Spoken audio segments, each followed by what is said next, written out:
Hi friends, ഇന്ന് ഓണസദ്യ സ്പെഷ്യലായിട്ടുള്ള beetroot പച്ചടിയുടെ റെസിപ്പിയാണുള്ളത്. എങ്ങനെ ഉണ്ടാക്കാമെന്ന് നോക്കാം.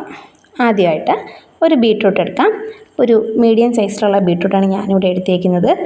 ഇനി ഇത് നന്നായിട്ട് ക്ലീൻ ചെയ്ത് ചെറിയ പീസസ് ആയിട്ട് കട്ട് ചെയ്തെടുക്കാം.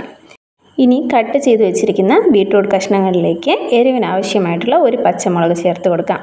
ഇനി ഇതിലേക്ക് 1/4 കപ്പ് വെള്ളവും 1 ടീസ്പൂൺ ഉപ്പും ചേർത്ത് നന്നായിട്ട് മിക്സ് ചെയ്തെടുക്കാം. ഇനി നമുക്കിത് വേവാനായിട്ട് വെക്കണം. ഒരു 10 മിനിറ്റിൽ തന്നെ നന്നായിട്ട് ബീട്രൂട്ട് പീസസ് വെന്ത് കിട്ടുന്നതായിരിക്കും. അടുത്തതായിട്ട് പച്ചടിക്ക് വേണ്ടിയുള്ള അരപ്പാണ് തയ്യാറാക്കേണ്ടത്. അതിനായിട്ട് ഒരു മിക്സിയുടെ ജാറിലേക്ക് 1/2 കപ്പ് ചിരകിയ തേങ്ങ ചേർത്ത് കൊടുക്കാം. ഇനി ഇതിലേക്ക് 1/2 ടീസ്പൂൺ ജീരകമാണ് ചേർത്ത് കൊടുക്കേണ്ടത്. അടുത്തതായിട്ട് ഒരു ചെറിയ വെളുത്തുള്ളിയും 1/4 കപ്പ് വെള്ളവും ചേർത്ത് നല്ല പേസ്റ്റായിട്ട് അരച്ചെടുക്കാം. നന്നായി അരച്ച് വെച്ചിരിക്കുന്ന പച്ചടിയുടെ അരപ്പിലേക്ക് ചെറിയ ചൂടുള്ള ബീട്രൂട്ട് പീസസ് ഇട്ട് കൊടുക്കണം. ഇങ്ങനെയാകുമ്പോൾ അരപ്പും ചെറിയ രീതിയിൽ വെന്ത് കിട്ടുന്നതായിരിക്കും.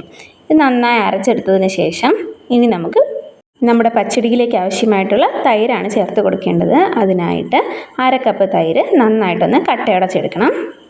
കട്ടയുടച്ചെടുത്ത തൈര് ചെറിയ ചൂടുള്ള അരപ്പിലേക്ക് ചേർത്ത് കൊടുക്കാം. നന്നായിട്ട് ഇതൊന്ന് നമുക്ക് മിക്സ് ചെയ്തെടുക്കേണ്ടതായിട്ടുണ്ട്.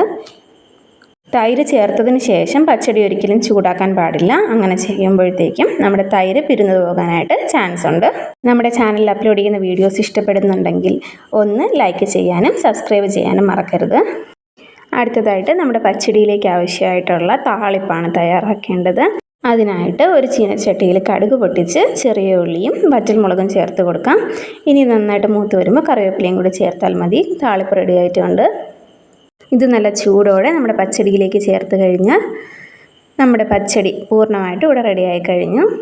ഈ വരുന്ന ഓണസദ്യക്ക് ധൈര്യമായിട്ട് എല്ലാവർക്കും ട്രൈ ചെയ്ത് നോക്കാവുന്ന ഒരു റെസിപ്പിയാണിത്. എല്ലാവരും ഒന്ന് ട്രൈ ചെയ്ത് നോക്കി ഇഷ്ടപ്പെടുകയാണെന്നുണ്ടെങ്കിൽ ചാനൽ സപ്പോർട്ട് ചെയ്യുക, സബ്സ്ക്രൈബ് ചെയ്യുക. താങ്ക്